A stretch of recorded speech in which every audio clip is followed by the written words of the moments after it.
Good afternoon, one and all. I, Dr. Harita Desai, Assistant Professor of Pharmacy, Bombay College of Pharmacy, welcome you to day 2 of the 3-day national workshop on bridging the gap between academic research and industry commercialized outcomes. Several budding ideas and concepts arise out of faculty and student population in academic research institutes. There is a dire need to translate these ideas into commercial outcomes by thoroughly investigating the gap between ideation and commercialization and overcoming this gap by taking the necessary steps. Several aspects like preclinical development, formulation, and excipients form an indispensable component of pharmaceutical research and development. Today, participants will get an overview of the significance of all these aspects in pharmaceutical research and development. Our 2 sessions today will be lined as follows. The first session will be Speeding up the Process of Drug Development, CMC Challenges by Dr. Yogeshwar Bachhav. And the second session will be Functional Excipients, Redefining the Role of Excipients in Formulation by Dr. Samir Padhye. With this brief introduction, now I call upon Shubhangi Aher to introduce our first speaker of the day. Over to you, Shubhangi. Thank you, Harita. Good afternoon, everyone. It gives an immense pleasure to introduce our first speaker of the day, Dr. Yogeshwar Bachhav. Dr. Yogeshwar Bachhav completed his PhD in pharmaceutics from the Institute of Chemical Technology, Mumbai, working in Europe in DSCH region for around 15 years with a different startup and mid-sized biotech and pharmaceutical companies. During this tenure, Dr. Bachhav successfully managed pharmaceutical development of several products from POC to phase 1, 2 and 3 clinical trials. Dr. Bachhav has strong network of experts and CROs and CMOs in Europe, USA and Australia. In addition, Dr. Bachhav has 16 international publications, 8 patents and 26 conference proceeding to his credit. And recently, he is edited a book for Wiley VCH Germany on innovative dosage form, design and development at early stage. Dr. Bachhav is also founder of pharmaceutical R&D consultancy firm Adex Pharma, which was established in 2006. Currently, Dr. Bachhav is acting as Associate Director at A Curious Anti-Infective Cure in Germany. So with this brief introduction, I will welcome Dr. Yogeshwar Bachhav for today's talk. Over to you, sir. Thank you. Good afternoon, all. Thank you, Dr. Shubhangi, for a very kind introduction. I would also like to thank organizers for giving me this opportunity to talk in this 3-day webinar series, where object is really to check how we can really bridge the gap between academic research and, let's say, marketed products in the form of commercial outcome. And today I'm going to talk on the topic how we can really speed up the process of drug development, which is indeed a very time-consuming process we'll discuss later on, and how really CMC challenge can be taken into account, and by accelerating the CMC development, if there is any possibility to reduce to bring the drugs to the market. I'll briefly introduce myself just to make sure if my experience really allows me to talk on today's topic. So I'm a B.Pharm from North Maharashtra University, did my masters and PhD from ICT Bombay. In 2007, I started working for a Liechtenstein-based biotech company called Padhye Solutions, and there we tried to develop the laser device for the transdermal delivery of biologics. So the focus was really to develop the transdermal patch for the in vitro fertilization. So I mean, this is also a very nice example of how academic research is coupled to the commercial outcome. So basically, we tried to combine the combination product having progesterone, tryptolin, follicle stimulating hormone, and tried to form a transdermal patch. So all the initial experiments were done at the University of Geneva in the lab of Professor Yogi Kalia, and then the, let's say, product was manufactured at another CMO located in Germany, and then the Liechtenstein-based company sponsored the clinical trials. We did the trials in Czech Republic and managed to have first successful pregnancy by using in vitro fertilization of this non-invasive delivery. So that's how, maybe, I mean, that's one way we can look how this academic research is always very important when we are really talking something about industrial success. After that, I tried to move to another Swiss company called Pharma located in Lausanne. I was working as a formulation manager there. This company mainly focuses on drug discovery, oncology indications. After that, I started working for Acurus, which is in fact Bayer spin-off at that time in 2010. Nowadays, of course, they are functionally independent from Bayer, having independent investors, and focus there to develop the new drugs into anti-infective segments. My role is there to support the pharmaceutical development. I was on site there for 2 years. For family reasons, I was moving back to India 2016. I mean, not fully. I'm still shuffling between India and Germany. So that also allows me to work on my own consultancy firms, Adex Pharma. So with this background, I tried to at least list down some of the case studies, how CMC challenges are very important. Maybe there are hiccups when we are working with the drug development process. So here are the contents of my today's talk. So let's try to understand the path of drug discovery. Of course, many of you must be knowing, but I will just try to refresh a little bit. Then what are the typical drug development aspects? Then the major issue for a formulation scientist is poorly soluble compounds, how to really go with the formulation development of such compounds. Then what is typical approach to design and develop early formulations, typically for preclinical or first-in-man formulations. And then, of course, we have to think of complex technologies for poorly soluble drugs, followed by case studies. So let's start with the new drug discovery project, because this is always a brainstorming for every drug discovery company whenever they are trying to think about any new indication, any new drug compound. So what are the thoughts, what are the disciplines involved there? So from the scientific and technical point of view, it's very important if that particular company had really the knowledge in that particular discipline, or particularly that indication.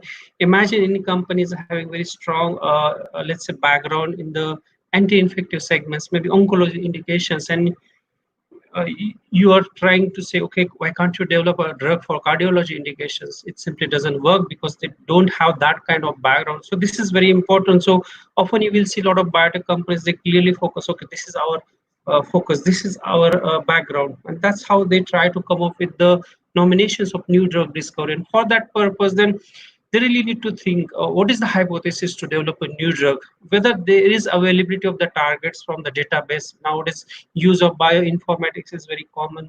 Try to see what type of targets we have to see. It goes with, let's say, target identification, validation. So whether there is availability of, let's say, animal models for that purpose, what is the starting point for chemistry, what is the patent scenario, whether we are able to really get long-lasting patents in that case. From the CMC point of view, what are the hurdles? Imagine a compound looks quite good in terms of activity, safety profile, but not feasible to get synthesis, not feasible to get formulated. What's use of that? maybe activity is too good, maybe toxicology is not acceptable. This is to be considered.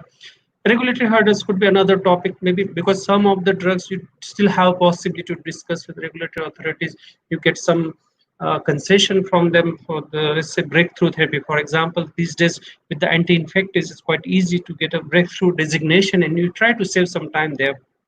In terms of strategy, also you need to think what is the competitor landscape. You may, let's say you are working with a small company or mid-sized company, you do have in front of big pharma against same indications, more or less similar timelines. That could be, let's say you need to think at least where we are standing in front of our competitors. So this is more or less strategic approach. From operational point of view, really need to see about resources. So resources could be in terms of the budget and staff.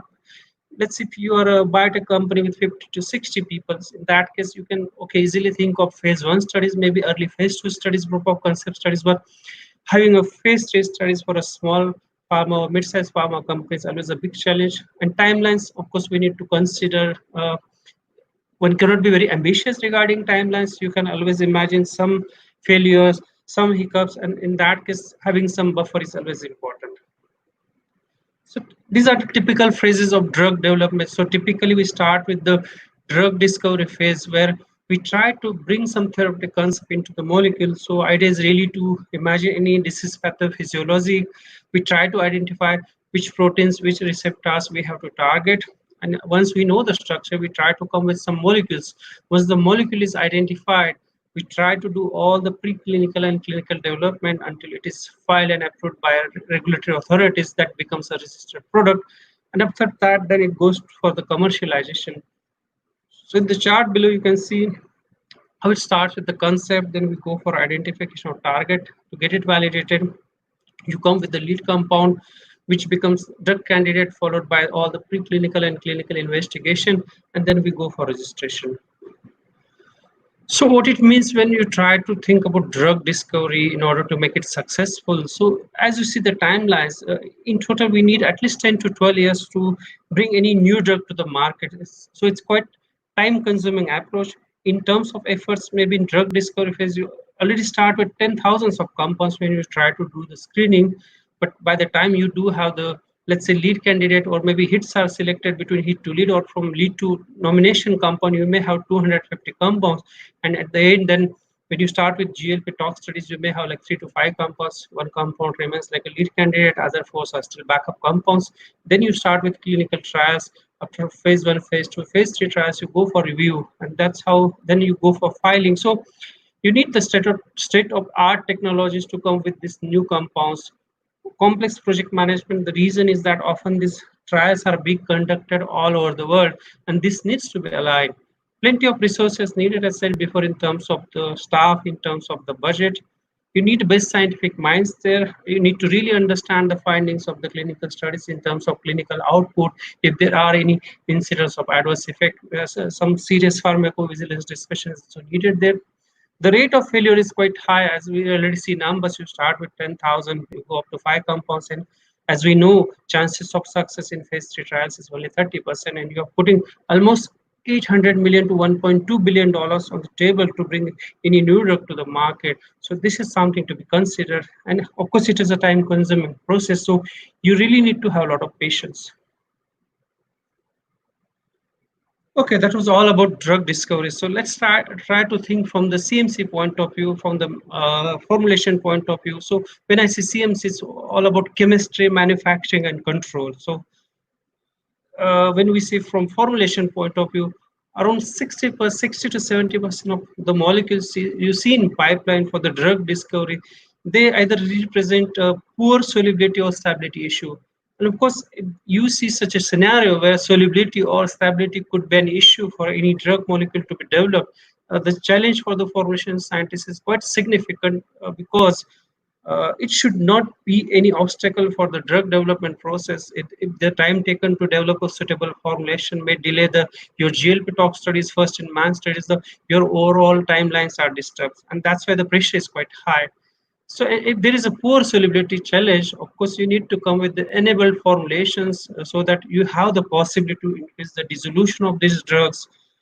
And often if there is a challenge with respect to the stability, especially some drugs, they undergo hydrolysis, oxidation, maybe there's photodegradation, then formulation scientist has to come with some functional excipients in order to make sure that drug is stable in the final formulation. So the knowledge of functional excipient, the drug for excipient chemistry is very, very important. I think understanding BCS classification is very, very important in this case when we try to design the preclinical and clinical formulations. So I will not go into the details what does really BCS classification mean. All we know, but at least it also tells you even at early stage what kind of dosage form you need. So in the table below, you see more you deviate from BCS class when you go towards BCS class 4, the need of the non-oral dosage form is very high. Imagine if you have any drug candidate which is having very poor solubility or poor permeability, the chances of oral absorption are very, very low. And in that case, the clear guidance from the CMC team to the clinicians that better we go for IV formulation or parenteral formulation because oral formulation might not work. And in that case, okay, at early stage for BCS classification, of course, you need some in vivo data, and maybe at early stage it is not available. The bioavailability is not available because you're talking about 50 to 100 compounds at that stage. It's not possible to determine the bioavailability for all the compounds, but at least you get some insight from the data such as solubility, the pH dependent solubility, what is the solubility at stomach pH, maybe the solubility at intestinal pH, the log P or maybe the CACO2 permeability data is very important in that case, which tells you a lot about permeability. Of course, once you know the dose and solubility, it is possible to see how your drug is behaving in terms of solubility. And this information normally used to classify your compounds in one of these business classes. And this is typically approach normally we use to decide to select the early formulation. So imagine you have an API and then there's some flowchart how you want to come up with the quick preclinical formulation without spending too much time, efforts, and money. So if the drug is very highly soluble or you do not see typical solubility issues, or in that case, maybe you can simply prepare aqueous solutions. Maybe you can use advantage of the pH solubility that buffers can be used. If it is not working, you can also think of using co-solvent, cyclodextrins, so that possibility of having micellar solution can be explored. Even if it is not working, you may go for a micronized drug or maybe nano suspensions is another option. And if nothing is working for sure, then you have to consider about novel formulations or enabled formulations, which could be lipidic formulations, maybe smeared solid dispersions or nanocrystals. And if none of this approach is really working at early stage, I think feel free to tell your medicinal chemist or project manager, look, even enabled formulations are not working. Any use of excipient is not going to solve your problem in terms of bioavailability.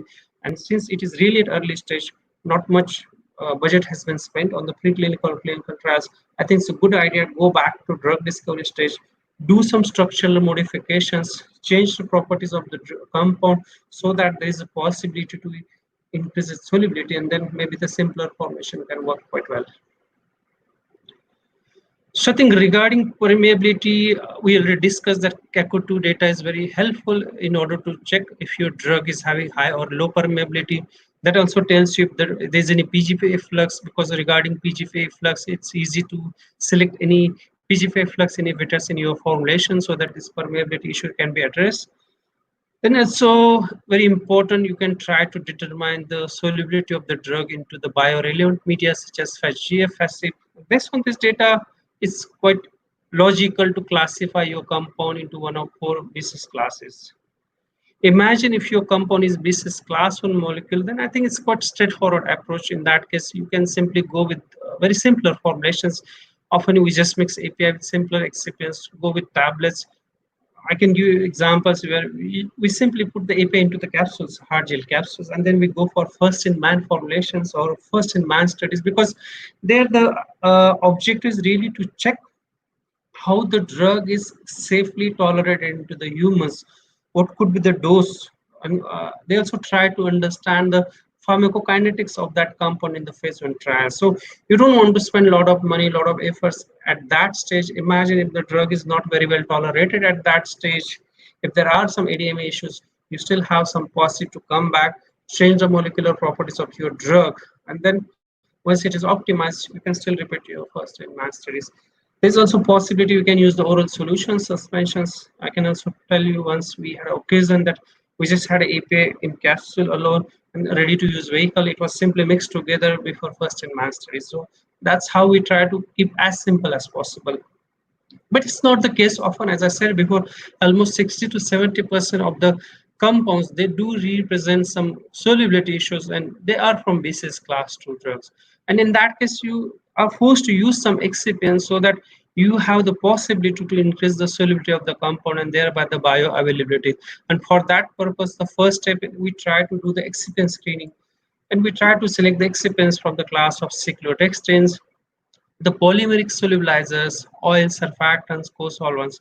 And once we do screening, so what do we do basically screening? We just try to determine the solubility of your compound in those excipients, check in which particular excipients the solubility is highest so that the formulation can be developed. And with that, then we try to select a technology. So maybe complexation in case of cyclodextrins, if polymers you get is your drug is getting dissolved, or maybe dispersed, solid dispersion is one approach. If your drug is showing very good solubility in oils, lipid-based formulation is an option. You can also try to see micronized API showing higher dissolution rate. That could be one option.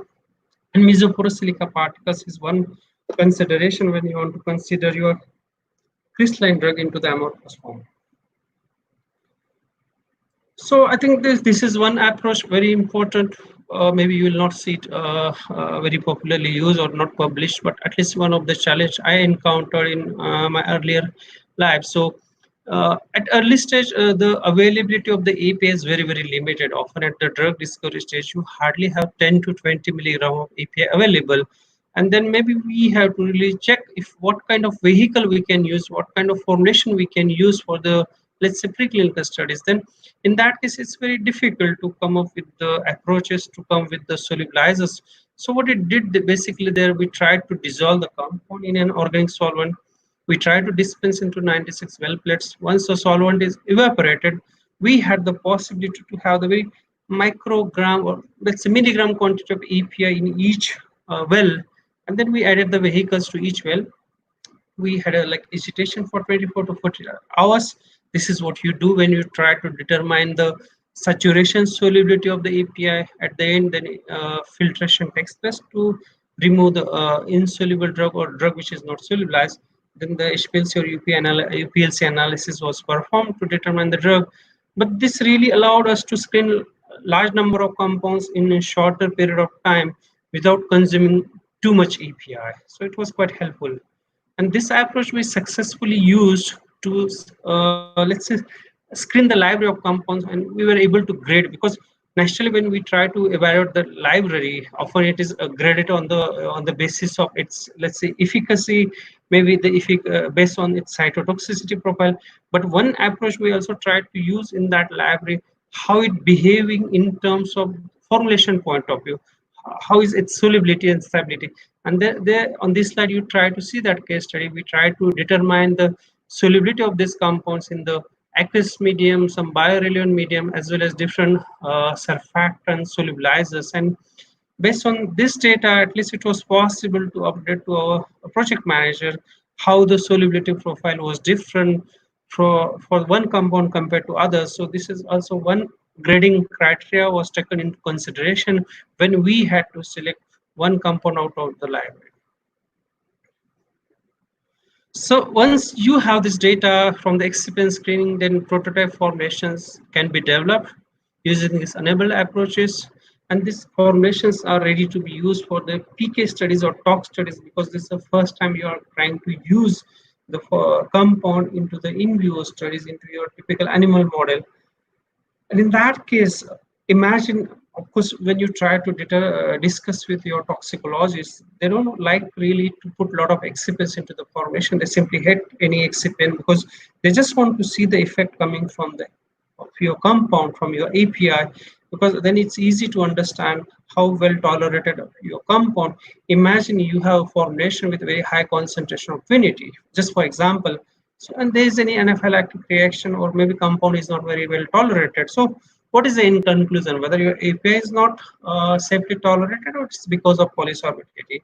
And that's the reason often they try to tell you that okay, keep your excipients as simple as possible or try to keep it as low as possible, but often it's not the case if your compound is very poorly soluble. And another aspect you have to consider that the doses normally we use for toxicological studies, they are very high. Maybe it's 10 times higher than your clinical dose, because the objective there is to determine the NOAEL value. No is a no observed adverse effect level, and that's the level you would like to check in those studies. And you just go increasing the doses until you try to see, okay, this is the dose where the toxicity is observed, where the adverse events are reported, and below that everything is safe. And that's how we try to calculate the NOAEL, and that's the reason the doses are quite high. So in that case, if you are just using the simple suspension formulation, if a drug is not getting absorbed, so no matter whatever looks onto the paper, but it is not actually delivered, so you just administer, it is not absorbed, and the unabsorbed dose is simply excreted. So that should not be the case. And that's where I think it's very important to have the enabled formulation so that exposure can be increased. So what are the approaches we typically consider? Of course, I tried to list down before, but maybe we can go into the details. I think cyclodextrin approach, we all know how they are working. So they are like cyclic compounds having cavities where the hydrophobic part is sitting in, hydrophilic part remains out, and that's why the final complex is quite soluble. But in that case, I think a lot of research has been done. In the meantime, you do have the advanced cyclodextrins like Captisol, which are available into the market. And with this advanced cyclodextrin, sometimes it's possible to get the higher complexation, higher solubility. Often you do have the possibility to use the ternary complexes. Maybe you can use some polymers, some pH modifiers, and using this combination, the overall increase in the solubility could be very high. And this is very typically important for IV formulation. If you see the commercial IV formulations for very complex drugs such as itraconazole, the cyclodextrins have really played very important role. So if one has to develop IV formulations, cyclodextrin remains a very potential choice. But again, attention to be paid that cyclodextrins are majorly excreted by kidney. So the use of cyclodextrin should be very carefully done in the pediatric population as well as adult populations with the impaired kidney functions. An important aspect of this process that it's very easy. So when we are talking some lab process at a very early stage, even in academic setup, it is very possible. You try to prepare the aqueous solutions with cyclodextrin, try to determine the saturation solubility, and that's how the formulation is ready. So you don't need any advanced technology in that case. And of course, the amount of API needed is very small in that case. Then maybe micronization or nanosizing is also another approach, but in that case, of course, it's very important that inherent solubility of API should be high enough for that approach. So what happens, basically, we try to reduce the particle size of the API, and that's how we increase the rate of dissolution. So this approach is very popular for the tox studies because, as I said before, the dose required in the tox study is very, very high. You don't want to use quite high amount of surfactants. And typically, if you see the nano suspensions, you can go even drug loading up to 10%, which is 100 milligram per ml. And the level of stabilizers, you have like 1 to 2%, maximum 5%. So it's quite low. Imagine to solubilize the same amount of drug, maybe you need very high concentration of your surfactant or solubilizers, which may not be acceptable. So if you want to go for micronization, you can do in both dry or suspension state. So maybe API is just subjected to some jet milling, or even it can be possible that when you try to optimize the last step of API synthesis, which is a crystallization step, in that step, if it is very well optimized or controlled, it is possible to obtain the micronized drug. But if you want to go for nano suspensions, of course, we have to think of homogenization or wet milling like techniques, or maybe you have to go for a solvent precipitation techniques. But there are options available, and people have successfully scaled up with these options. So, and the advantage of this approach that these formulations can be very well accepted for the garbage in rodents or non-rodents. Imagine you are developing a solid dispersion for a preclinical trial, but again, it's a let's say powder formulation, right? It is not liquid formulation. And the moment you try to put that solid dispersion into the aqueous vehicle for garbage, whatever amorphous form you have obtained into solid dispersion, it will crystallize out. And all the advantages you have got from that formulation are already lost. So this is also one aspect you have to consider when you are trying to develop the formulations like solid dispersion or mesoporous silica particles. And as I said before, this approach might not work for the drugs which are not inherently very well soluble, because no matter you decrease the particle size, but if drug is not showing enough solubility, then you may not see the higher dissolution rate. Then amorphous formulations also very important, because the crystalline drug is very stable. It is not going into the solution, and then you need to break that crystal lattice. You have to make it amorphous. That's how you try to go with different approaches where the crystal lattice energy is broken, and that's how you try to decrease the stability of the system, and then that's very highly soluble, and that's the reason then amorphous form is not that stable, and you have to think of additional approaches how you can make the amorphous formation very stable. And to make it amorphous, you can think of solid dispersions where the crystalline drug is mixed with the polymers. You go for process, and either you have the possibility to get that drug solubilized in the polymeric system, or maybe it is dispersed, but finally it is made amorphous.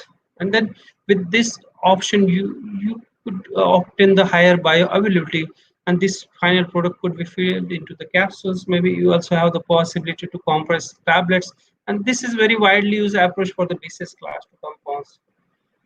So imagine early stage research again in that case, because as I said before, for the preclinical studies or at that stage of drug development, you do not have sufficient API. And if you ask me, okay, go for solid dispersion screening, where I may have to screen 10 to 15 polymers. There are two options. Maybe we go for spray drying, or maybe we go for hot melt extrusion. For each batch, at least I need 2 to 3 grams of the drug, depending on the batch sizes. And if I have to screen 10 to 15 polymers, minimum we are talking about 30 to 40 grams of the drug, which is not at all possible. But at the same time, we still want to see how our drug is behaving when it is mixed with the polymers. Then we came up with this approach, which was also based on the concept of microformulation. So we simply dissolve the drug into the organic solvent, and the same was done for the polymers. We mixed it. We tried to put into append tubes, evaporated the solvent, and it was possible to get the film within those append tubes. And what we did normally, we just tried to put the vehicle, maybe it was water or GF acid buffer, tried to again continue the agitation for 24 hours or maybe 2 to 3 hours, depending on your protocol. And then we tried to check the increase in solubility of that particular system compared to pure API. At least that really helped us to understand whether there was overall increase in the solubility. At the same time, we tried to record those films on the tubes. We tried to determine the DSC, XRD to check whether the crystalline drug is getting into the amorphous form. So overall, these studies were simply done with 25 to 30 milligram API, still allowed us to evaluate 10 to 15 polymers. So it was quite successful. Then another option we have to use the mesopore silica particles. So as you can see on this slide, the silica particles come with mesopores. So what we do normally, we dissolve the drug into the organic solvent, and then it is mixed with the silica particles, which is followed by the evaporation, and at the end you have the drug deposited into this mesopores. And once the system is ingested, the vehicle goes within the pores, and that's where the amorphous drug is released from the pores. The lipid-based formulations are very interesting approach again, and typically very important for the drugs with high log-P because they show quite good solubility into the lipidic excipients. For example, cyclosporine, the commercial formulation of cyclosporine is a lipid-based formulation. Again, in that case, it's very important that the level of surfactants you are using, it should be acceptable, because high concentration of surfactant might lead to some adverse events. And then you have the possibility that either you can develop emulsion-based formulations, or even you can go for microemulsion-based formulations. And this is what happens normally. I try to really represent with the marketed example or a reported example. So basically, we had an API, we came up with the SMID and SETS formulation. And when it was diluted with the medium, in the first case, you see there was no weighting of the API. In the second case, you have the possibility to obtain the clear microemulsion, and then you have the emulsion. Again, in that case, if you are really at early stage, the amount of API needed is quite high to do the screening of oil, surfactants, to optimize the concentration of oil and surfactants. So we successfully also use the micronization, the microformulation approach in that case, to optimize, let's say, the concentration of oil and surfactants needed without consuming too much API. So this was all about, let's say, the various options we have in terms of enable formulations. And here I try to present some case studies for the drugs with poor solubility, or at least with some CMC challenges. So of course I cannot really put all the details with respect to the molecule, but I tried to put some important properties of each molecule. So in the first case, there was compound with molecular weight around 500, ionizable compound, so but still very low solubility over the entire pH range. So it was typical brick-like compounds.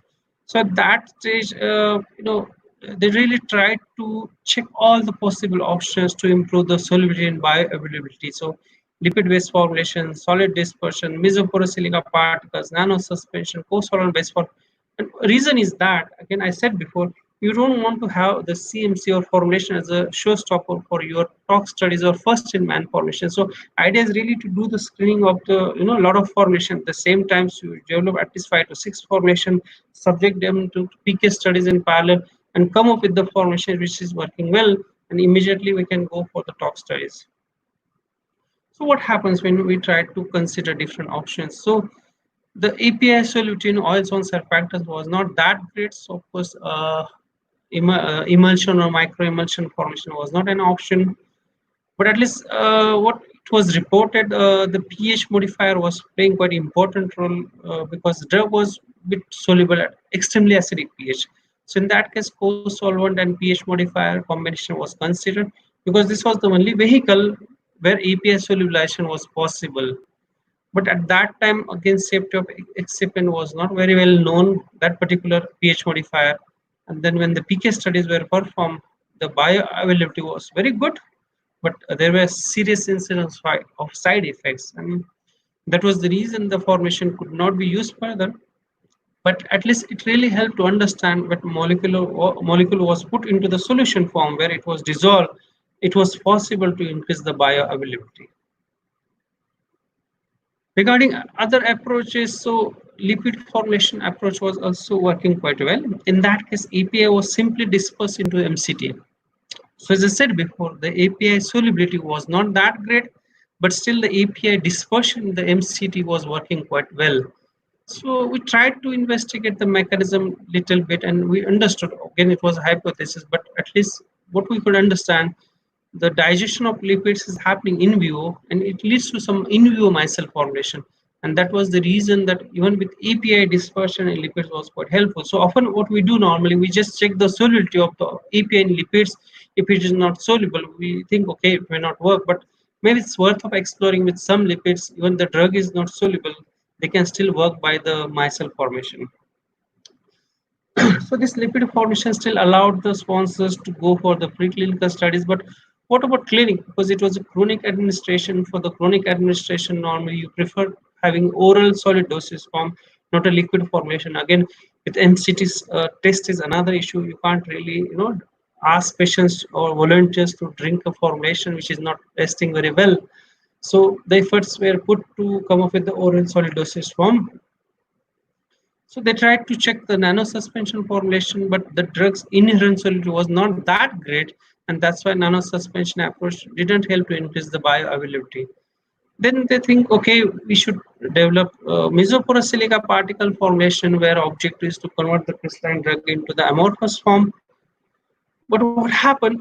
Even the drug was converted from the crystalline form into the amorphous form, but the drug was so lipophilic that it did not really leach out from the silica. They did a lot of trials, a lot of polymers were evaluated, surfactants were evaluated in order to check if drug is really, pushed out from the from the silica pores, but it was really firmly bound. And at the end of the day, what you see, when it was amorphous, once it was administered, nothing was released, nothing was absorbed, and it was not successful. It was quite important when they really tried to discuss the chemistry with the compound. Then he also confirmed that during the synthesis, the drug was very firmly bound to the silica. So at least this was also matching with respect to the formulation experience they had. Then the solid dispersion was the next approach. They thought where the conversion of crystalline drug into the amorphous form was tested, but against the drug was so prone to crystallization, so upon the storage, the APA crystallization was monitored. So this is more or less for this compound, how the different approaches were evaluated, what were the findings. Of course, all this data always helps in order to decide how we can move on further. With this, I will move to the next case study. In that case, the molecular details I do not have with me, or maybe for some reasons it cannot be shared.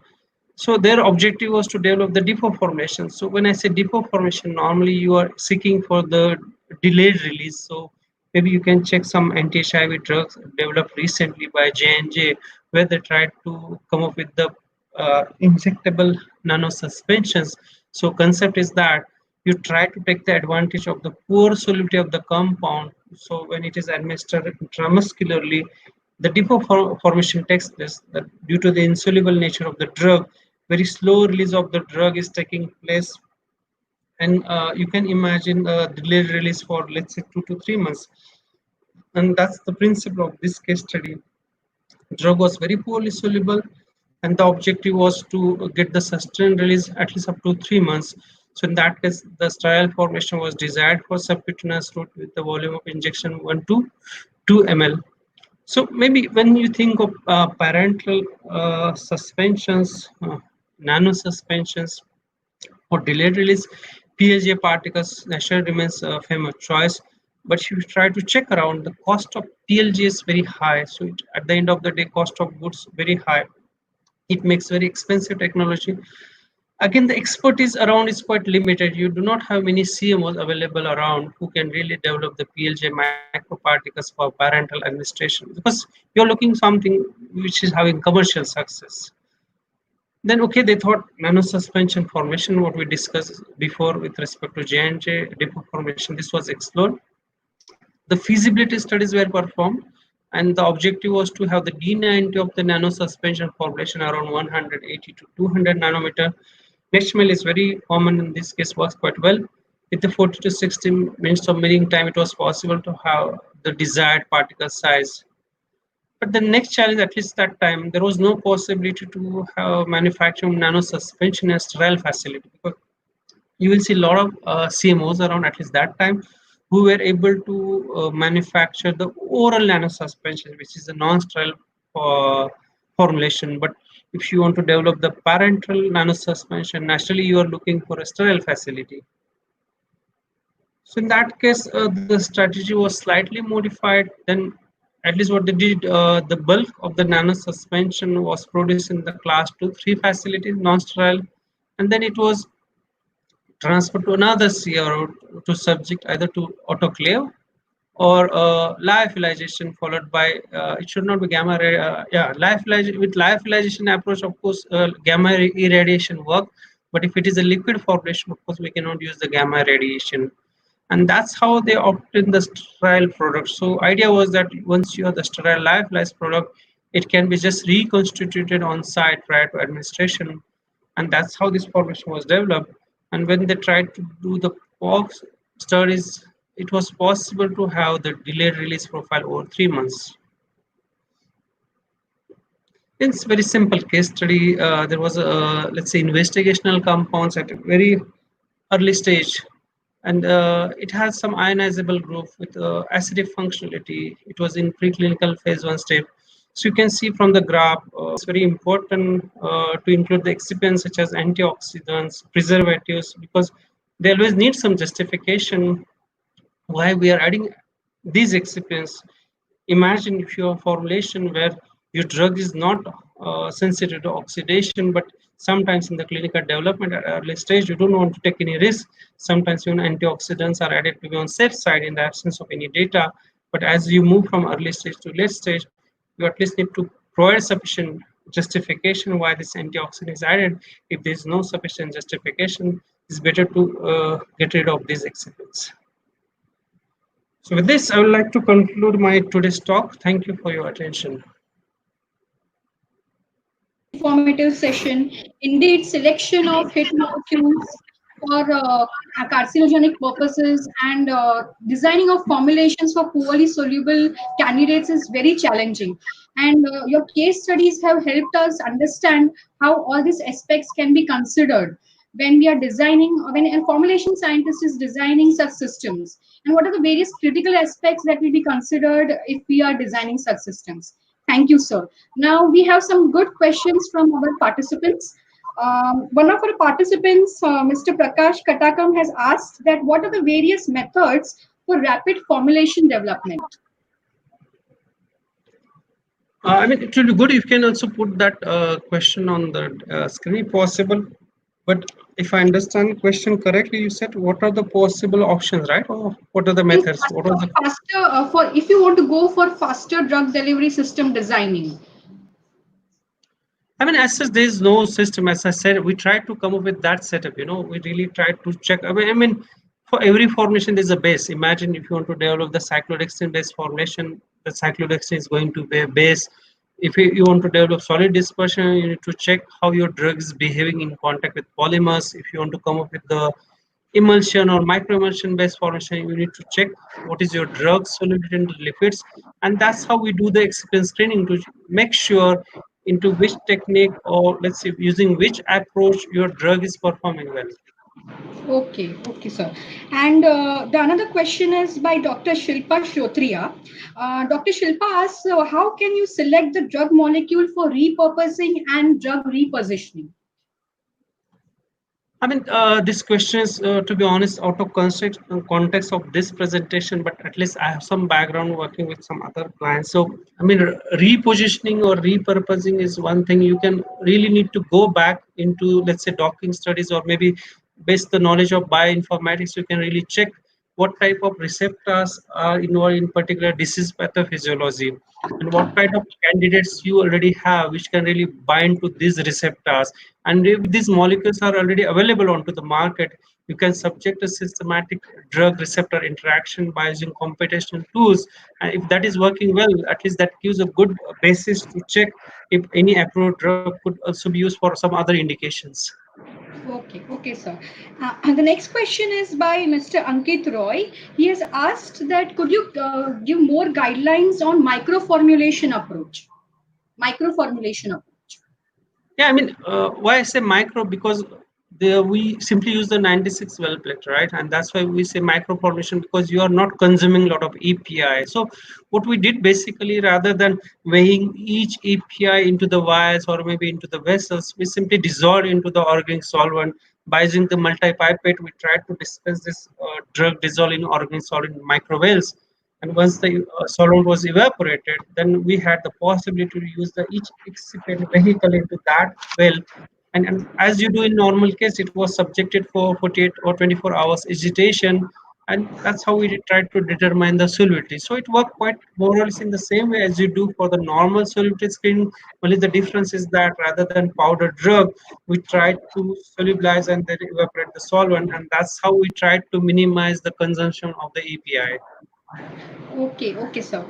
So we have one more question by Professor Rajeshri Hirlekar. Ma'am asks, what is a how can polymeric nanosuspension system be used for improving the bioavailability of poorly soluble drugs? It's possible because, as I said, the reducing the particle size leads to increase in the dissolution rate. So that's possible. So the moment you are trying to come up with the polymeric nano suspensions of nanoparticles, ultimately we are reducing the overall particle size that will lead to increased dissolution rate. Often these nanoparticles are able to follow the, let's say, passive transport. So if there is an issue in terms of the permeability, this is also something can be addressed. So, I Okay. mean, yeah. Okay, sir. So the next question is by Heta Vasani. Heta Vasani asks, what is the maximum surfactant concentration that can be used in formulating SMED systems? Also, if you could elaborate on the drug parameters that will be necessary in selecting a drug candidate for formulating suitable SMED systems. Okay, so I think it's the question can be addressed in two ways. We are considering from academic research point of view. Of course, you do not have any limits in terms of selection of surfactants, because at the end of the day, you really want to see how your formulation is behaving. But if you really want to take that formulation to the clinics, you must refer to FDA IIG database that what is the maximum concentration of that particular excipient is allowed, that surfactant is allowed, and this is something you should take into account. Beyond that, it will not be acceptable, and the regulatory authorities will certainly ask you the safety data about that concentration. And developing any new excipient or using excipients above the approved limits is like developing a new drug. So that's not a very straightforward path. Regarding the parameters of the drug, as I said before, if you have a drug very high log p value, high partition coefficient, I think that is something you can consider as a let's say the indication of high lipophilicity, and that candidate is often very well suited for microemulsion formulation. Imagine you do have a drug which is very hydrophilic, and hydrophilic drugs could also be water insoluble, right? But if that hydrophilic drug may not be soluble in oils, you cannot consider it for a SMEDS formulation.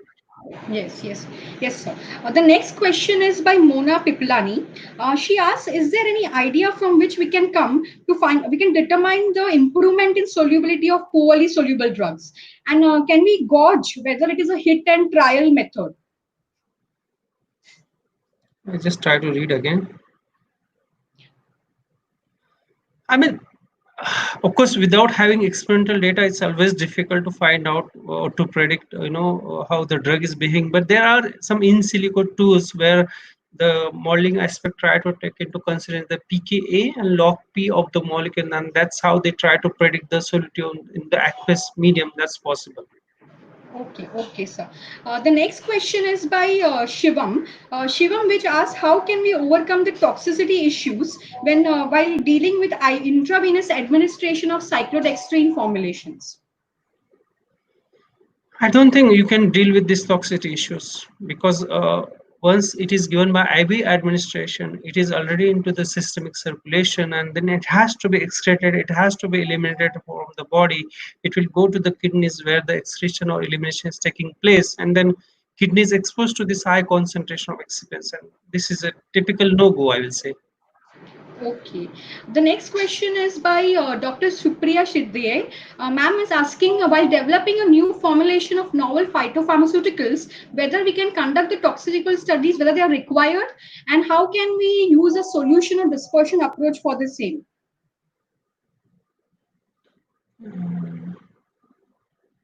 I mean, uh, if it is already approved drug, of course, we don't have to generate any additional toxicity data. You can always refer to the already published data.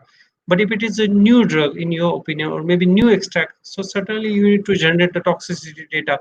But you are generating the toxicity data for that particular extract, for that particular compound, nothing to do with the formulation, because formulation is composed of the excipients, and for the excipients, you can always refer to the literature data. The second part, let me read again.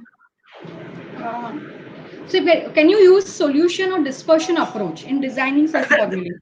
That really depends on the exposure, right? Imagine if it's the oral formulation and if you just use the dispersion, if you already see a very good exposure, you can live with that dispersion. But if you really see that using the dispersion or suspension formulation, if the exposure cannot be increased, you certainly need to solubilize.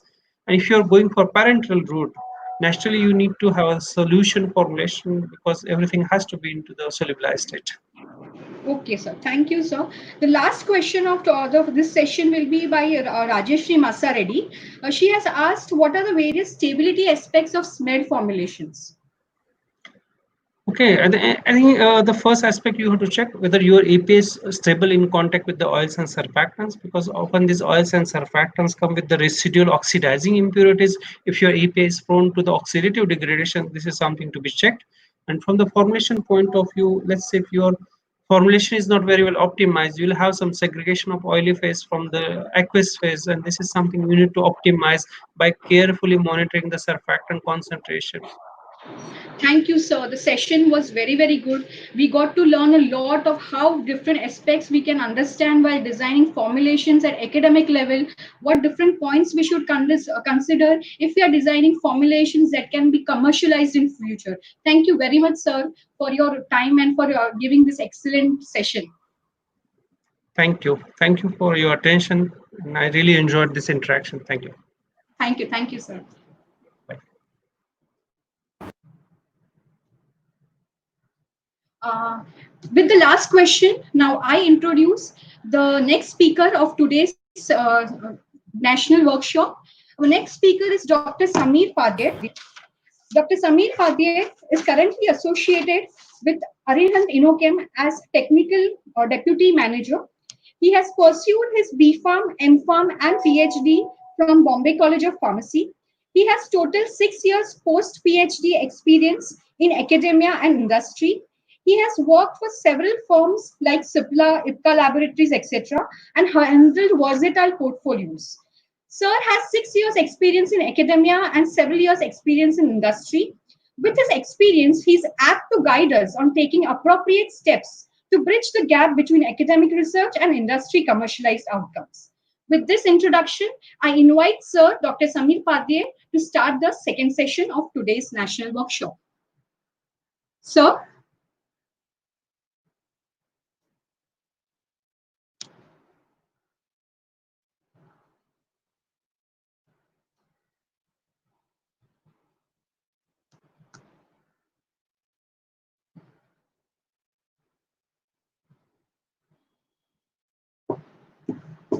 Over to you, sir.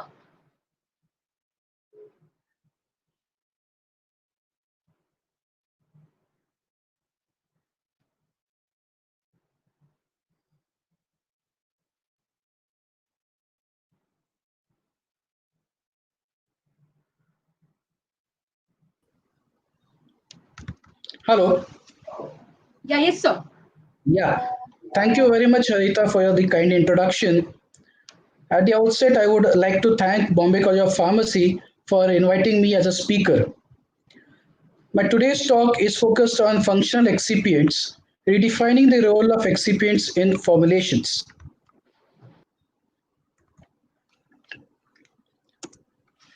Before we begin, I would just like to introduce my company, Arihant Innochem. Arihant Innochem was established in the year 1989, where it focused on the distribution of specialty ingredients. Over a period of 30 years, it has partnered with a number of excipient manufacturers around the world. And today we are one of the leading distributors in India, which provide extensive technical support to our customers. Our company caters to excipients for the pharmaceutical, the personal care, and the home care division. Recently, we have also added two segments, the respiratory as well as the biopharma. Our partners are well-known manufacturers from the world. So we have Shinetsu from Japan, who are well-known in cellulose derivatives. Lubrizol from US, well-known for carbopol polymers. Asai Kasai from Japan, well-known for MCC. We have a whole rapid range from the company Sternery Dubois, it's a French company, and there are a number of other companies which we have added to our portfolio. Very recently, we have added Cyclolab, which is expert in cyclodextrines, Prestec, and Coster Pharma for the respiratory division. And we also have Bioworks, which are specialized in agarose-based resins for downstreaming process. Our product basket includes excipients for the oral, topical, respiratory, as well as the biopharmaceuticals.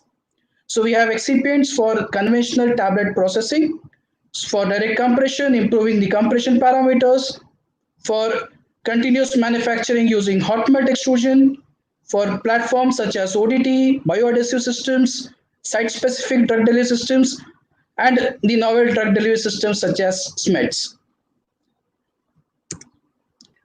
Now, before I begin with our presentation, I would like to announce that the data which is presented in the presentation is a copyright of our principal companies, and reproduction and redistribution of the presentation without the written consent of the company is not allowed.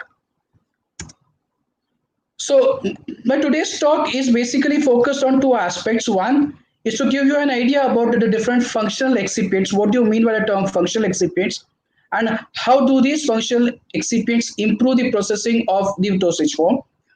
Now, the second aspect is basically bridging the gap between the industry and the academia base, because the theme of the webinar is bridging the gap. I would have some advice for the students on how to utilize the excipients to have a maximum benefit. Okay, so beginning with the pharmaceutical excipient market.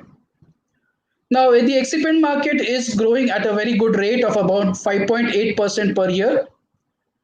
The largest share of the market is for fillers and the diluent segment.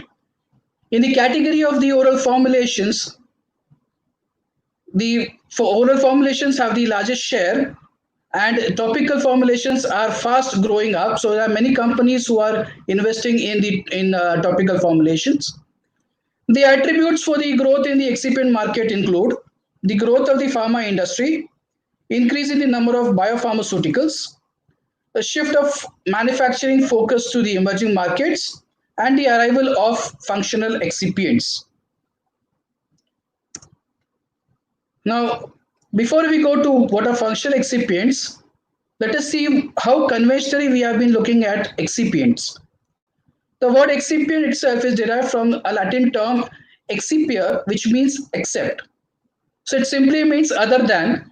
So all the pharmaceutical excipients are they are substances which are other than the API, which have been appropriately evaluated for safety and are intentionally included in drug delivery system. This has been the traditional approach for excipients.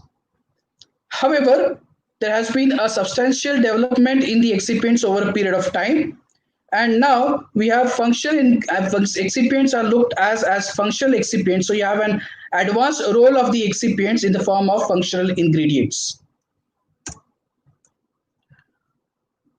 Now, what is the reason for the for excipient development? Why has excipient industry going on increasing the excipient portfolio? The first reason would be because of the development of drug delivery systems. We have now delivery systems which are site specific, which are time dependent. So in order to cater to these development, we need different kinds of excipients. Secondly, addressing patient compliance. So we have got delivery systems which are easy to swallow, the orally disintegrating systems which are easy to swallow. They require a pleasant taste. So you have to develop excipients which cater to this need. Meeting technological advances. With the advances in the engineering, we have now high-speed tableting machines which are available. Now, in order to prepare tablets from such high-speed tableting machines, remember that the dwell time is severely reduced. So you need to have excipients which have got good compatibility so that you don't get tableting problems when using these high-speed tableting machines. Secondly, continuous manufacturing methods such as hot melt extrusions also require specialized excipients. The newer requirements for drugs now with the advances in the biopharmaceutical industry, now you have different proteins and peptides are coming in the market. You have got monoclonal antibodies which are there in the market.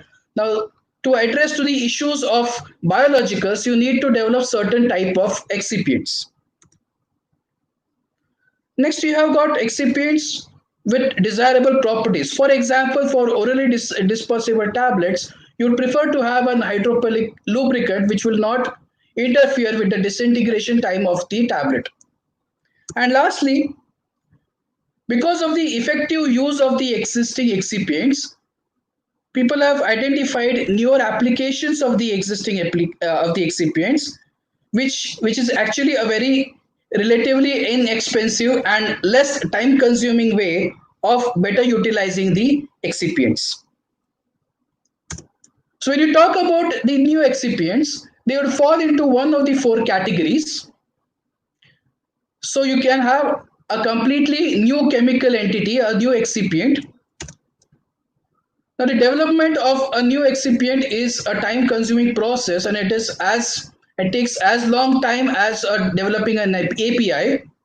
There are also a lot of regulatory hurdles to bring this excipient into market. So there are many companies who are reluctant to work with a completely new chemical entity. The next one would be a new grade of an existing excipient. So this might be a grade wherein you have increased the polymer chain or decrease the polymer chain in case of polymeric excipient, or change in the processing method of an excipient. You get a new grade. Third one, it can be a co-processed excipients wherein two or more excipients can be pre-processed in such a way that you get an excipient which is having an added advantage. Or lastly, you can have an existing excipient, but you have found a new application of an existing excipient. There are a lot of studies going on in this direction of finding a new application of the existing excipient. So coming to our topic of functional excipient or multifunctional excipients. Now, what do we understand by this term multifunctional excipients? These are either pre-processed or co-processed excipients which provide an additional functionality to the formulations. A few examples of multifunctional excipients which we would offer would include carbapol, which is a versatile polymer from lubrizol. Ceolus is functional microcrystalline cellulose, which is utilized to resolve tableting issues. Omepharm OG500, it's a new co-processed excipient which is popularly used for ODT preparations. NBD, which is low substituted hydroxypropyl cellulose from Shinetsu. And Accord, which is HPMC acetate succinate.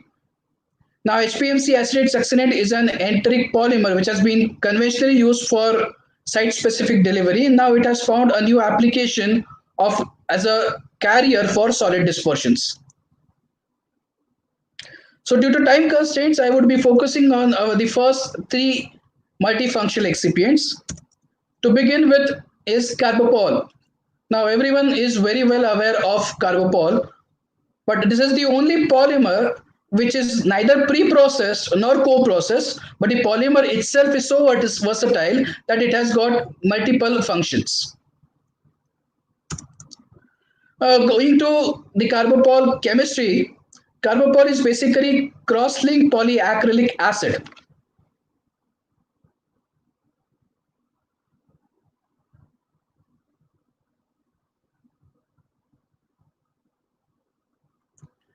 Carbapol is cross-linked polyacrylic acid. This is a structure of a carbapol homopolymer wherein you can see these cross-link in this large polyacrylic acid network.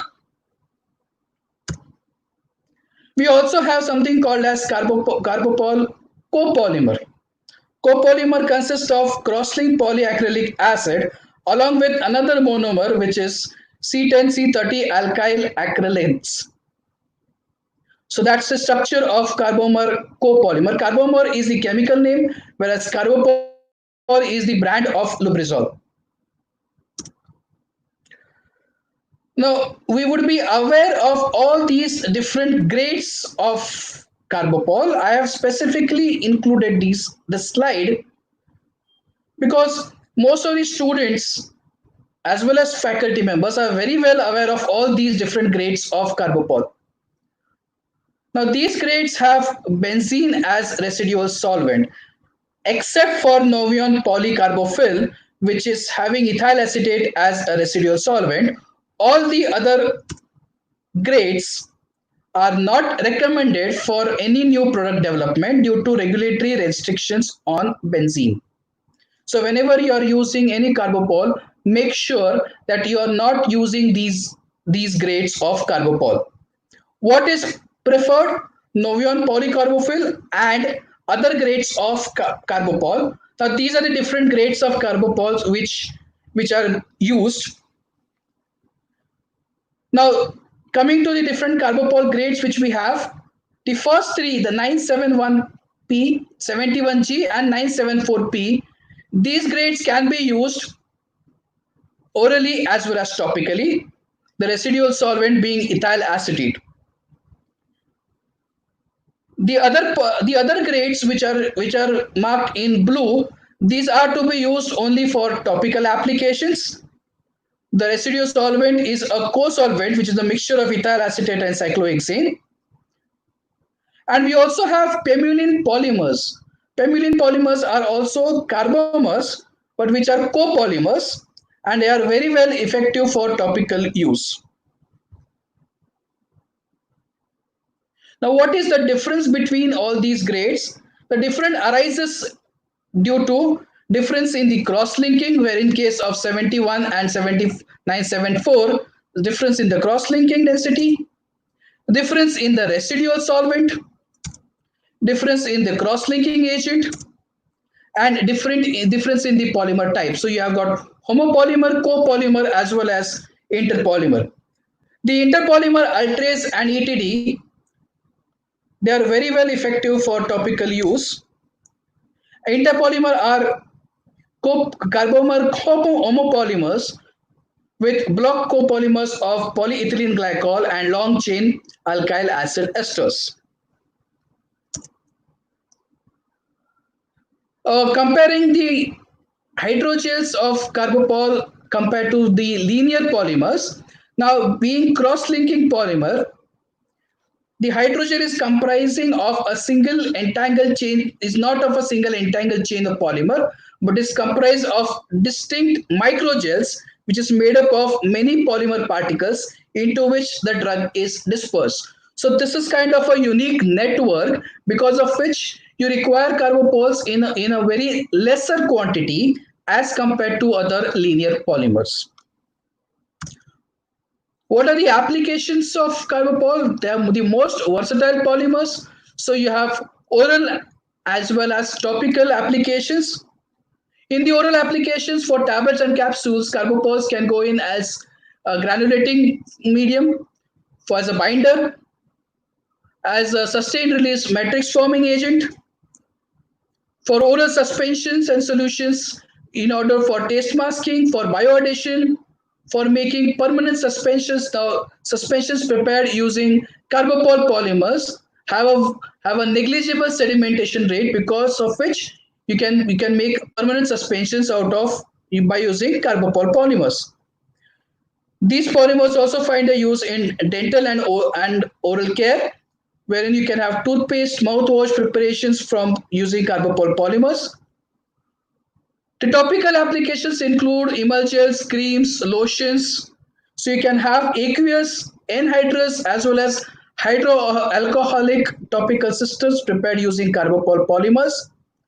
You can have ophthalmic suspensions, bioadhesive systems prepared using carbopols. And also they find a use in the rectal and vaginal delivery systems. So in all, you have a versatile range of polymers for all the dosage forms and all the routes of administration except for the injectable route. So this makes carbopol truly a multifunctional excipient. The second one is functional microcrystalline cellulose from Asahi Kasei. It's a Japanese company. A microcrystalline cellulose is one of the most widely used excipient and is recognized as one of the best inert diluent used in tablets and capsules. It is known to possess binding ability, disintegration, as well as lubrication properties. During compression, the fracture is typically by a plastic deformation process. Few drawbacks of microcrystalline cellulose include sensitivity to lubricants and the elastic recovery, which is observed especially at higher tableting speeds, which is responsible for tableting issues such as capping.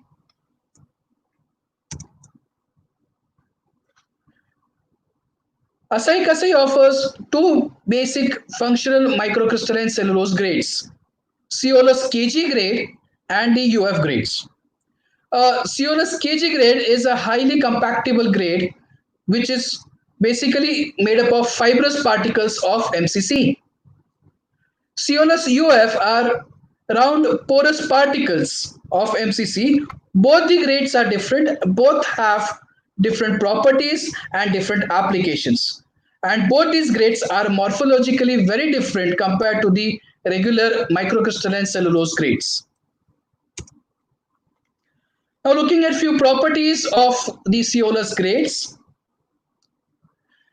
In this graph over here, we have compactability index on the y-axis and the angle of repose on the x-axis.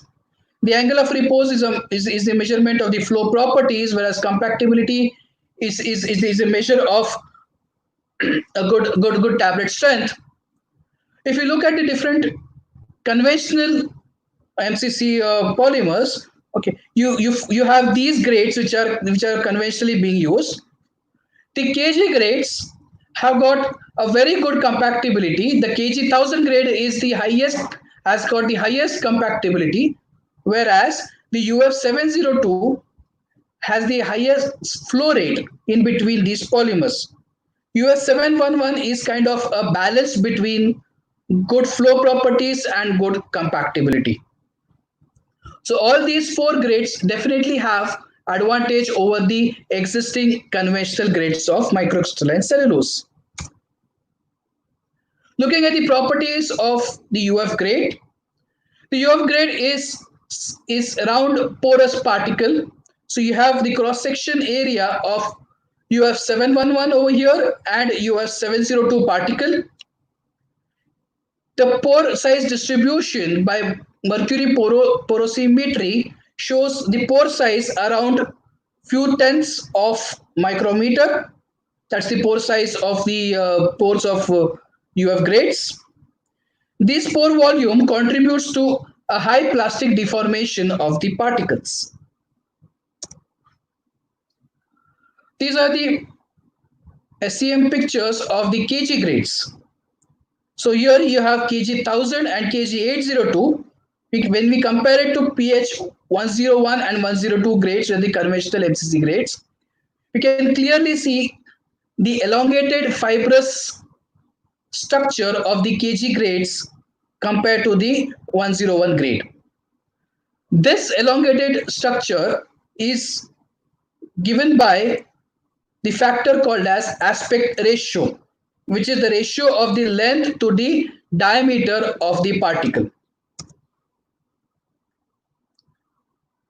So what is the impact of this L by D ratio or the aspect ratio? If you refer to this graph, we can see that the hardness of the tablet increases as the L by D ratio of MCC particle increases. So the kg 1000 over here has the hardest with respect to the tablet strength as compared to the pH 102 grade. Also, particles having a large L by D ratio have a very small elastic recovery and cause plastic deformation. This is very much clearly explained in this picture over here. So this particular pictorial view is that of a conventional MCC, which is having a relatively smaller L by D ratio. When you increase the compression force, you leave void spaces in between, okay, which are responsible for elastic deformation and basically cause tableting issues. In case of the kg grades, which are having a high L by D ratio, you have a compact being formed, wherein you have more of plastic deformation and negligible elastic recovery, because of which you get tablets of good hardness. So what are the applications of these different grades of microcrystalline cellulose? These are commonly used to resolve the tableting issues. So common tableting issues such as capping, high friability, poor dissolution profile, content uniformity issues for low dose drugs, the higher production cost, poor hardness, high disintegration time, degradation of labile API, and poor compaction of high dose drugs are the issues which can be resolved by using the high functional MCC grades.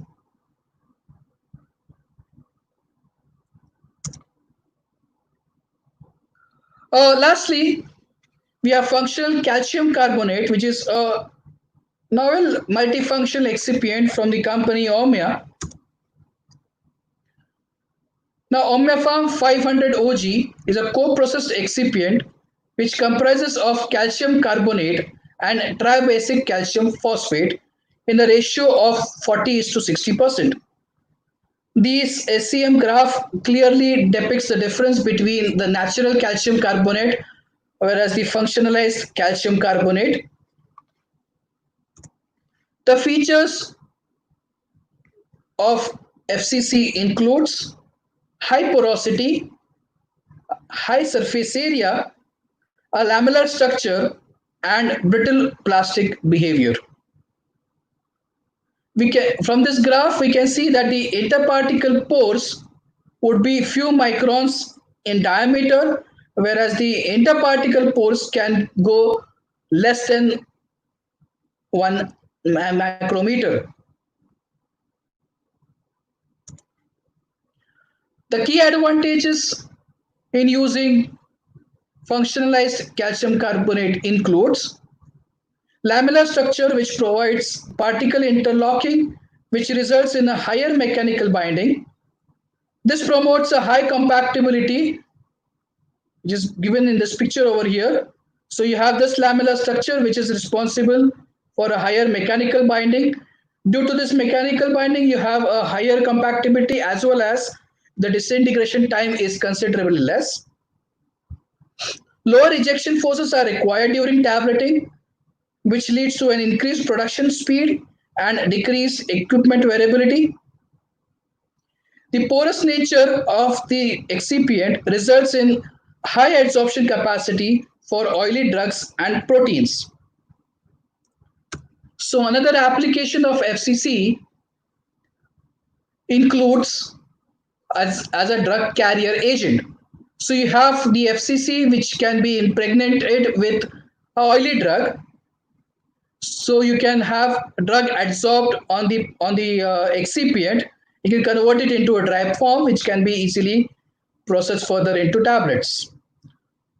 Alternatively, to increase the dissolution rate, you can have the drug dissolved in a solvent and then impregnated on the FCC particles, and you have drug-loaded FCC particles, which can also lead to an increase in the dissolution profile of the drug.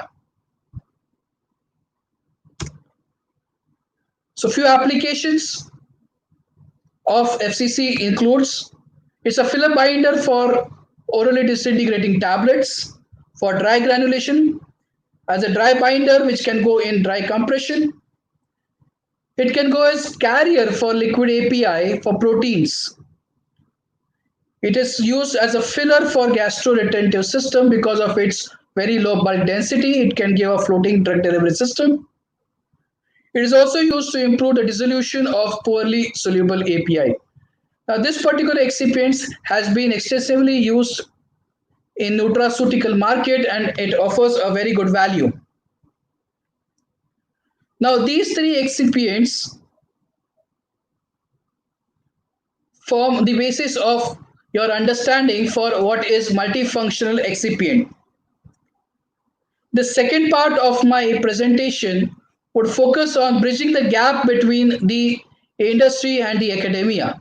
Now, knowing what a multifunctional excipient is, knowing what different grades are available, there are certain things which the student should keep in mind while selecting an excipient while using a particular excipient. We will also talk about what studies can be done on excipients which would be relevant to the pharmaceutical industry.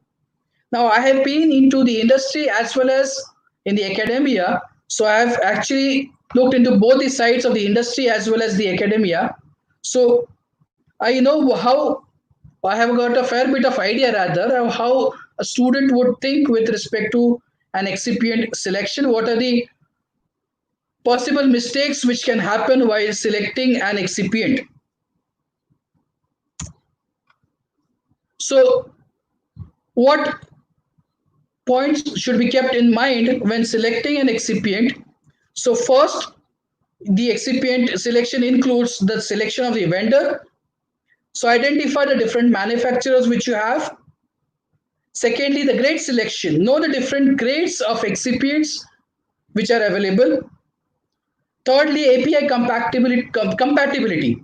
Identify the potential API excipient interaction which can lead to degradation of your API in the final dosage form. The next important parameter is the excipient characterization. as well as the excipient quantity. We'll go into each of these. Vendor selection. Now if you look at the different lipid excipients, now lipid based drug delivery system is very common or is highly in research at the academic level. So there are a number of companies which offer various lipid vehicles, solubilizers, surfactants, and co-surfactants.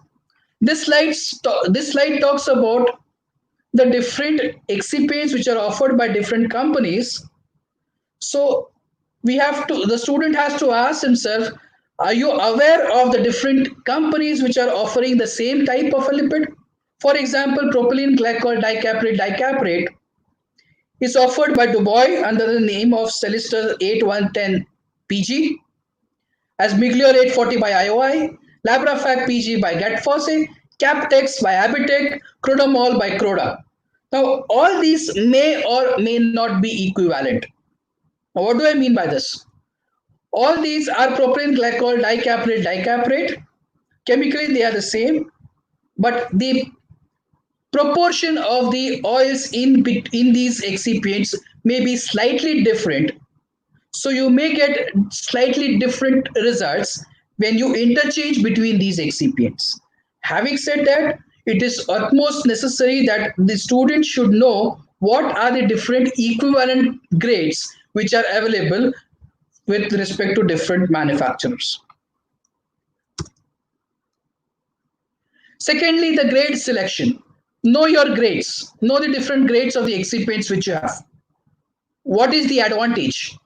Okay, I came across an article wherein the authors have done research on gastroretentive tablets of amoxicillin and had used carbopol 940 as a polymer, it's a retarding polymer.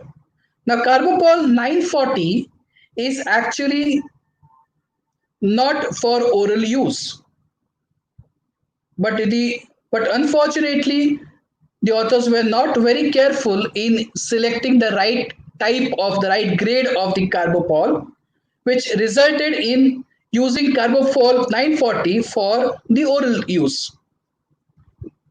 Now, what is the repercussion of all these?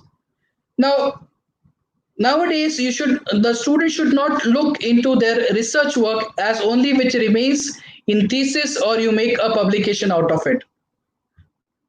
Bridging the gap between the industry and the academia is very important.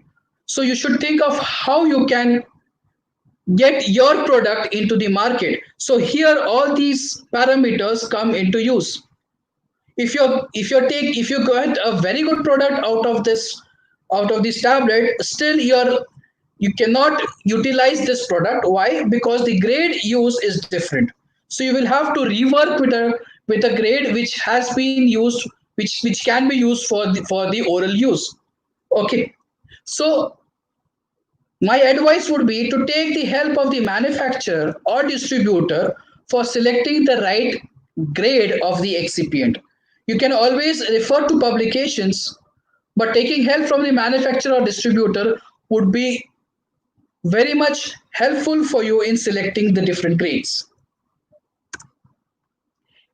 In the same publication, I came across the source of carbopol which was mentioned. Carbopol 940 obtained from Loba Chemi, that is the wrong source. Carbopol 940 is manufactured by Lubrizol, it is distributed by Arihant.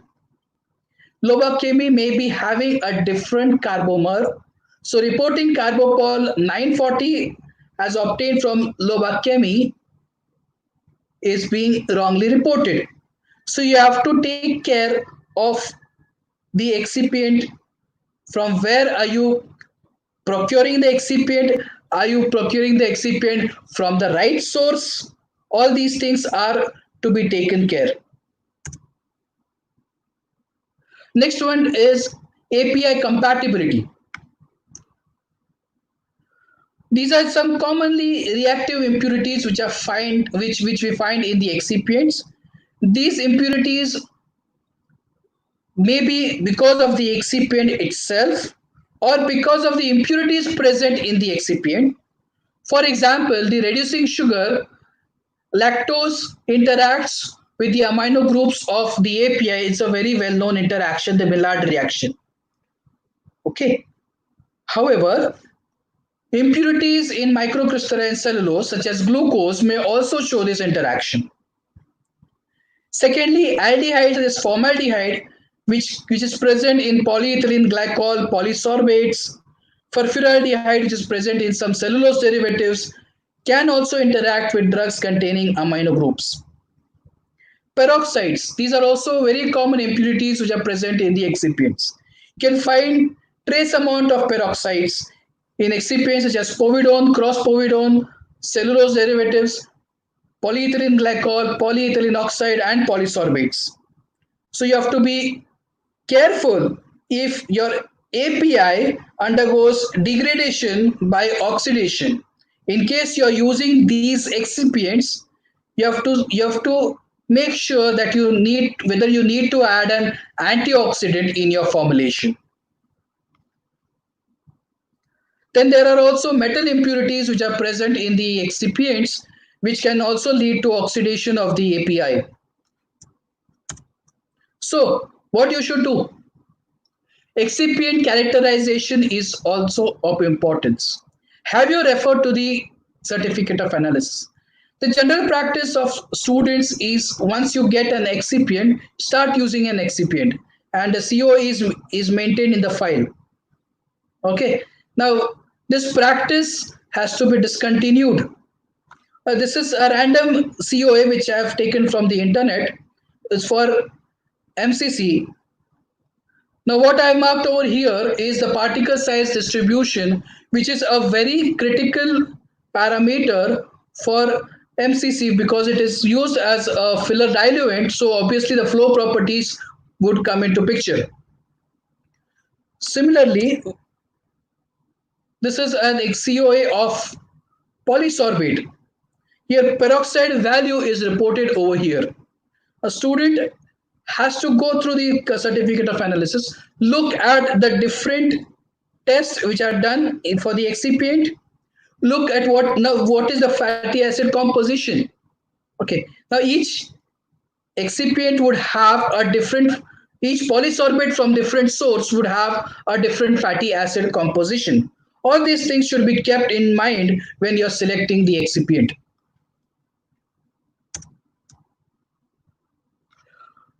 Next is excipient quantity. Have you referred to the inactive ingredient database? One of the questions in the earlier presentation was how much of surfactant can you add? The inactive ingredient database provides information of the quantity of inactive ingredients which go in the FDA approved, US FDA approved products. So if an excipient has been approved in a certain dosage form at a certain concentration, it is considered to be safe for use in a similar manner for a similar product. So what happens is if you're using an excipient which is more than the potency which has been reported in the IID, then you have to do certain safety tests for those particular excipients. Now, this particular point becomes important, especially if you are thinking of bringing your product into market or you have tied up with the industry and you're trying to market this particular product. Okay, a company would not accept this particular product if you're using an excipient which is having a concentration well above than that mentioned in the inactive ingredient database. So you need to be careful about it. Lastly, coming to the studies which are relevant to pharmaceutical industry with respect to the excipients. Now, whenever you're working with excipients, there are number of studies which the pharmaceutical companies would also be interested in if you're carrying out such studies. These would be the novel application of some excipient. So you have an excipient, you're trying to find out its use in some different application. Okay, it's of great help to the pharmaceutical industry. Finding out a new grade or finding out a co-processed excipient which is having a definite advantage in processing of the dosage form. Thirdly, screening of excipients for novel technologies. Now, technologies such as hot melt extrusion, there are limited number of polymers which can be used for such technologies. So, if you start screening excipients which can be made use of for hot melt extrusion, this would definitely find interest for the pharmaceutical industry. Next is analytical profile of excipients. There's always a need for better characterization of the excipients. So if you're developing a new analytical method, a process analytical technique, it would definitely be of use for the industry. And lastly, standardizing the unit operations for complex formulations. If you have working on some complex formulations such as nanoparticles or liposomes, try to standardize the unit operations. One example which I can give is, say for example, filtration of liposomes. Filtration is considered to be a very simple process, but whenever it comes to nanoparticles, filtration itself is a very big process. So you can work on standardizing these unit operations and work closely with the pharmaceutical industry. So both the industry as well as the academia would be benefited. So concluding my presentation, excipient market is ever increasing. There's a continuous need for newer excipients. The multifunctional excipients hold key for formulation development. They help in processing of different dosage forms. The academia needs to handle excipients with a focused approach, and industry academia partnership would help both the sectors. The academia would be benefited in taking the product in the market, whereas industry can also draw its benefit from the product reaching the market. Thank you very much. That's my contact number and my email ID in case you require any help with respect to our excipients. Thank you very much. Thank you very much, sir, for a very interesting session on excipients and multifunctional aspects of excipients, especially for research students. Considerations of various functional aspects of excipients is very important while designing formulation systems. Also, the polymeric aspects of excipients cannot be undermined, and we have to consider it in formulation development. All this information is very rare. Thank you, sir, for enlightening us with this information. I would now take up some questions from our participants. The first question is from Ms. Kajal Bajaj. She asks, what will be the criteria for excipient grade selection? Well, the criteria for grade selection would be what is your application? What are you looking at? Okay. In case Okay. of in case of carbopol, if you're looking for oral delivery, I obviously cannot take 940. So one of the criteria for selecting the grade would be what is your application. Okay. The next question is from Professor Ujwala Shinde. Madam asks how FCC is different from xyloid and what are its advantages over xyloid in applications? The FCC is a co-processed excipient. So you have FCC basic chemistry is different. The pore size of the excipient is different. Hmm. So you need to carry out more studies wherein you can compare xyloid versus FCC if you want if you can have a comparative of both these excipients. Okay, thank you, sir. The next question is, when we are designing herbal extracts, so if we are designing herbal extract-based formulations, how can we select the actual excipients for such herbal extract formulations? Well, herbal extracts are very challenging. So you need to have excipients which have got good compactability, excipients which show good flow properties. So in the excipients which I had mentioned, the COLS grades are very much useful in case of nutraceutical herbal extracts. If you have an oily excipient, you also have FCC, which can be useful. One more point which I want to mention about FCC is it typically gives a pH of around neutral to slightly alkaline in nature. Okay, so there are few APIs which would require a slightly alkaline pH, which would be benefited by using FCC as compared to xyloid. Oh, okay, sir. The next question is from Pradnya. Ms. Pradnya asks how IIG limit for excipients can be decided, and is it compulsory to follow IIG limits for every formulation? Well, the IIG limits are mentioned on the website, so you can refer to the website wherein your particular excipient, for the particular route, what is the maximal potency which can be used is mentioned over there. And yes, if you want to market your formulation, the concept of looking into the IIG is very important. Okay. So the next question is from Darakshan Sheikh. He asks which grade of carbopol will be suitable for ophthalmic drug delivery systems. Well, for ophthalmic drug delivery system, you have carbophiles which are being used. Carbopol 974P is also suitable for the ophthalmic grades. Okay. Okay. The next question is from Sanjali Panigrahe. She asks, how can the list of excipients be utilized in selecting crystallization of other excipients? I did not get this question. How can we select an excipient that can be utilized for crystallization of another excipients? For crystallization of other Another excipients. Yeah, maybe it is a question that how it can affect the crystallization of another excipients. Well, there are a number of parameters which you will have to look into this, the solubility of the excipient, what process you are using. Okay. Okay, I think this question needs to be a little bit more specific with respect to what excipient you are using. Okay.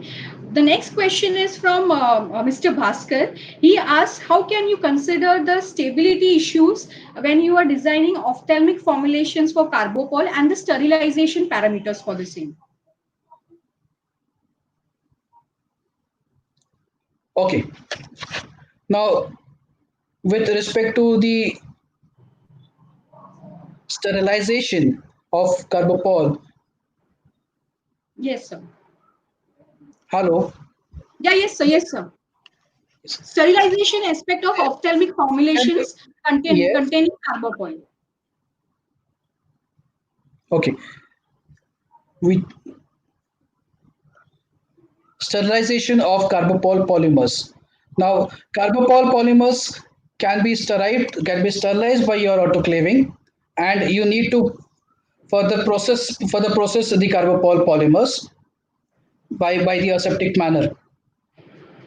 Anything Okay, else? thank you. Yeah, the next question is from Professor Supriya Shiddae. Ma'am asks whether you can eliminate FCC as a carrier when you're using it in a formulation and if there's some issue with the release in the formulation. Whether you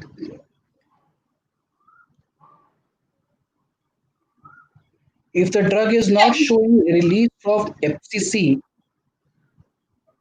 If you're using FCC in a formulation and it affects the drug release, then can we eliminate it or we have some solution to that problem?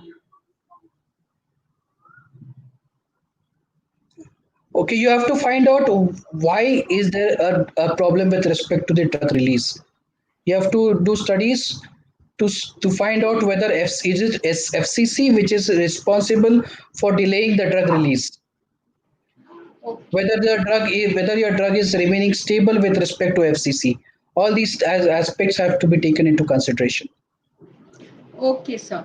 The next question is from Radhika Pandya. She asks, both FCC and Eucellin are different in chemical structure, but can be used for improving solubility of API. So how do we select different functional excipients for same use? Well, you have to look into the excipient characteristics. You have to look at the excipient composition. Now, now these one of the excipients, these especially the silica-based excipients, are acidic in nature. FCC is neutral to alkaline in nature. So, what is your API? Whether it can remain stable at that particular pH is what it needs to be taken into consideration. Okay. Thank you, sir, for the very informative session. All the information that you gave was very enlightening and was very rare. It is very rare for research students to get such information. I, on behalf of Bombay College of Pharmacy and IQAC cell of Bombay College of Pharmacy, thank you for sparing your time for this session. Thank you very much. Thank you very much. Yeah. With this, we come to an end of the second session of the second day of the national workshop. I request all the participants to fill the feedback form that will be activated at 5:30 p.m. I also invite all the participants for a very interesting two sessions on the last day of the national workshop, that will be the day 3. Thank you all the participants for your very enthusiastic and interesting participation. Thank you all.